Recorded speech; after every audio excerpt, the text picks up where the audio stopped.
আসসালামু আলাইকুম, কেমন আছেন সবাই? আশা করি সবাই অনেক বেশি ভালো আছেন। আমিও আলহামদুলিল্লাহ ভালো আছি।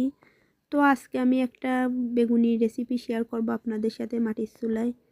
অ্যাকচুয়ালি আমি এত বড় কন্টেন্ট ক্রিয়েটর না যে সুন্দরভাবে আরও ভালোভাবে ভিডিও এডিট করতে পারি বা ভিডিও করতে পারি। তো আমি যতটুকু পারি শেয়ার করি আর কি। আর সবথেকে বড় কথা, আমি ভিডিওতে সেভাবে গুছায় গাছায় কথা বলতে পারি না। আর যার কারণে আমি ভয়েস দিতে পারি না, মানে নার্ভাস ফিল করি ভয়েস দিতে গেলে। যাই হোক, ভয়েস শুনেই আপনারা বুঝতে পারছেন যে আমি কিভাবে কথা বলতেছি। আর আপুরা তো অনেক ভালো ভালো রান্না পারে, তো আমি রান্নার বিষয়ে আর নাই বলি। তবে যারা শহরে থাকেন, শহরের থেকে গ্রামে মাটির চুলার রান্নাগুলো কিন্তু অনেক বেশি মজা হয়।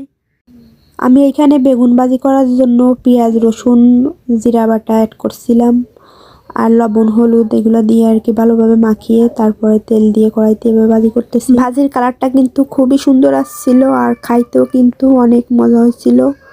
আমার ভিডিওটা যদি কোনো অংশ আপনাদের কাছে ভালো লেগে থাকে তো একটা অনুরোধ থাকবে, প্লিজ একটা লাইক দিবেন। আর যদি ভালো পছন্দ হয় তাহলে সাবস্ক্রাইব করে রাখবেন। সবাই ভালো থাকবেন। আমি আজকের মতো এখান থেকে বিদায় নিচ্ছি। দেখা হবে পরবর্তীতে কোনো ভিডিওতে। আল্লাহ হাফেজ।